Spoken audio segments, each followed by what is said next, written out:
तो बेटा ये है सेकंड क्वेश्चन, सीबीएसई 2012 में आया हुआ है। Given diagram, in the given figure a long uniform potentiometer wire A B is having a constant potential gradient along its length. The null point for two cells of EMF E1 and E2 connected as देख रहे हो बेटा। तो यहां पर ये दोनों cell यहां पर भी सीरीज में है और यहां पर भी क्या है, सीरीज में है, लेकिन यहां पर नेगेटिव टर्मिनल से नेगेटिव कनेक्ट है और यहां पर नेगेटिव टर्मिनल से पॉजिटिव टर्मिनल कनेक्ट है। तो वो सीरीज है बेटा अपोजिंग और ये सीरीज है सपोर्टिंग। तो इस वाली ब्रांच का जो नेट ईएमएफ होगा वो होगा E1 प्लस E2 और उस वाली ब्रांच का जो नेट ईएमएफ होगा वो होगा E1 माइनस E2। अब यही बात मैं तुम्हें पहले वाले क्वेश्चन में बताई थी। तो बेटा connected as shown are obtained at a distance of 120 centimetre and 300 centimetre from positive end. अब हमें क्या करना है, find ratio of E1 and E2। एक तो E1 और E2 का रेशियो बताना है बेटा, और दूसरा position of null point for single cell of EMF E1। तो देखो बेटा इस क्वेश्चन को क्या करना है। अब बात आती है बेटा कि अगर हम इस वाली की को क्लोज करते हैं तो इस गैल्वेनोमीटर से कनेक्ट हो जाता है ये वाला सिस्टम, जहां पर ये सेल कैसे है बेटा, अपोजिंग सीरीज, नेगेटिव टर्मिनल से क्या है, नेगेटिव कनेक्ट है। तो नेट ईएमएफ क्या होगा, E1 माइनस E2। और जैसा कि मैं तुम्हें बता चुका हूं कि बेटा E बराबर क्या होता है, E इक्वल होता है phi L। तो इस वाली ब्रांच में बेटा नेट ईएमएफ क्या है, E1 माइनस E2 सब्ट्रैक्टिव, और यहां पर नेट ईएमएफ जो होगा वो होगा एडिटिव, मतलब E1 प्लस E2, क्योंकि सेल का नेगेटिव इसके पॉजिटिव से कनेक्ट है। ये बात तुमने कॉम्बिनेशन ऑफ सेल में पढ़ रखी है, सीरीज कॉम्बिनेशन। अब तो बेटा जब ईएमएफ यहां पे कम है तो बैलेंसिंग लेंथ भी कम होगी, और जब यहां पर ईएमएफ ज्यादा है बेटा E directly proportional to length, कम ईएमएफ कम लेंथ, ज्यादा ईएमएफ ज्यादा लेंथ। यानी कि बेटा ये जो 120 सेंटीमीटर लेंथ है ये इस वाले सिस्टम के लिए है, और ये जो 300 सेंटीमीटर लेंथ है ये इस वाले सिस्टम के लिए, इस वाले मैनर के लिए। तो बेटा क्या किया कि हमने जैसे इसको क्लोज किया और नल पॉइंट को क्या किया, फाइंड किया। तो नल पॉइंट हमें मिला according to question 120 centimetre length पर। तो जैसा कि तुम जानते हो कि यहां से यहां तक का टोटल ईएमएफ क्या हो गया बेटा, E1 माइनस E2, और वो E1 minus E2 according to the principle of potentiometer किसके इक्वल होता है, phi L। और वो L कितना है बेटा, वो L है 120, 300 नहीं 120। EMF कम है तो लेंथ भी क्या है, कम है, 120 सेंटीमीटर लेंथ। ये फर्स्ट। अब बेटा हमने उसको डिस्कनेक्ट किया और इसको कनेक्ट किया, क्लोज किया।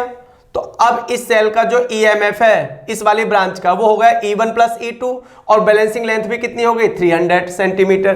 तो अब दूसरी बार बेटा क्या हुआ, E1 प्लस E2 इक्वल क्या हुआ, इक्वल हो गया, सेम पोटेंशियोमीटर, फाई सेम रहेगा, कांस्टेंट पोटेंशियल ग्रेडियंट, लेकिन बैलेंसिंग लेंथ हो गई 300। ओके।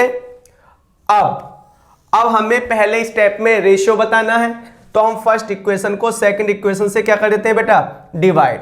तो अगर आप डिवाइड करते हो लेफ्ट का लेफ्ट में और राइट का राइट में, तो ये E1 माइनस E2 अपॉन में E1 प्लस E2, ये राइट में हो जाएगा बेटा, 5 से 5 कैंसिल हो गया, 0 से 0 कैंसिल हो गया, 6 से 2 बार कैंसिल हो गया, और 6 से 5 बार कैंसिल हो गया।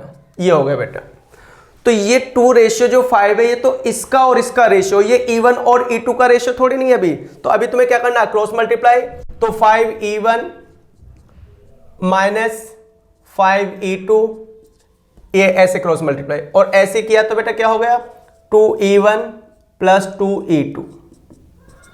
अब E1 वाले एक साइड कर लेते हैं, तो बेटा ये 2E1 इधर आकर माइनस 2E1 हो जाएगा, तो ये हो जाएगा 3E1, और ये उधर जाकर माइनस है तो प्लस हो जाएगा, तो ये हो जाएगा 7E2।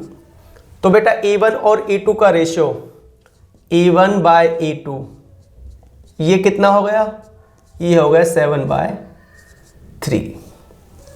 तो पहले क्वेश्चन का आंसर तो बेटा ये हो गया पहले पार्ट का, E1/E2। तो कोई दिक्कत नहीं है, तो ये तो हो गया पहले वाले पार्ट का। अब सेकंड पार्ट को सॉल्व करना है बेटा, उसके लिए देखो पहले, यहां तक समझ में आ गया। अब बात आती है कि अगर इस सिस्टम में हम इसको हटाकर एक सिंगल सेल लगा दें, सिर्फ E1, मतलब क्वेश्चन ये कह रहा है बेटा कि अगर हम इस सेटअप, ये जो सेटअप दिखा रखा है इस तरीके से, ये रहा ए बी, तो यहां तो ये दो सेलों का कॉम्बिनेशन है बेटा।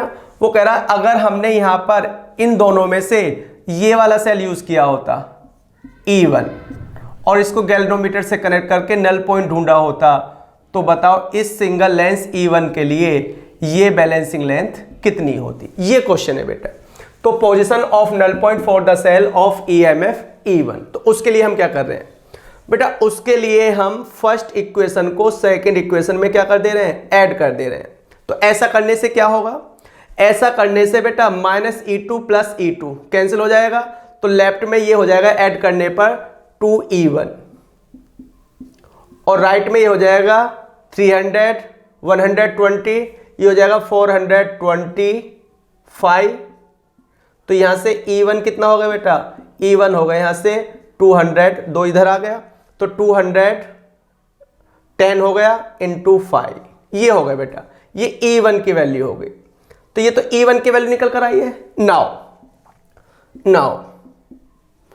तो बेटा जैसा कि मैंने तुम्हें पढ़ा रखा है कि अगर ये सिंगल सेल है तो E1 बराबर क्या होगा, 5L1 होगा। तो यहां से L1 क्या हो जाएगा, L1, तो यहां से बेटा L1 हो जाएगा E1/5। E1 की वैल्यू यहां से रख दी कितनी, 210 अपॉन में क्या,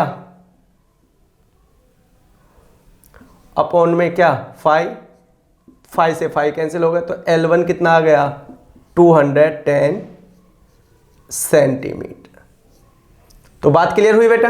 तो अगर हमने यहां पर इस पोटेंशियोमीटर से ये सिंगल सेल कनेक्ट किया होता तो E1 की वैल्यू 210 होती, तो फिर बैलेंसिंग लेंथ L1 क्या हो जाएगा, अगर E1 बराबर 5L1 है तो L1 क्या हो जाएगा, E1/5, E1 की वैल्यू 210 रखी, 5 से 5 कैंसिल हो गया, तो L1 बराबर क्या आ गया, 210 सेंटीमीटर आ गया।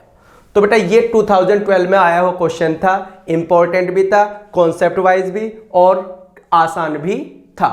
ठीक है, यहां तक बात क्लियर। अब नेक्स्ट क्वेश्चन करते हैं।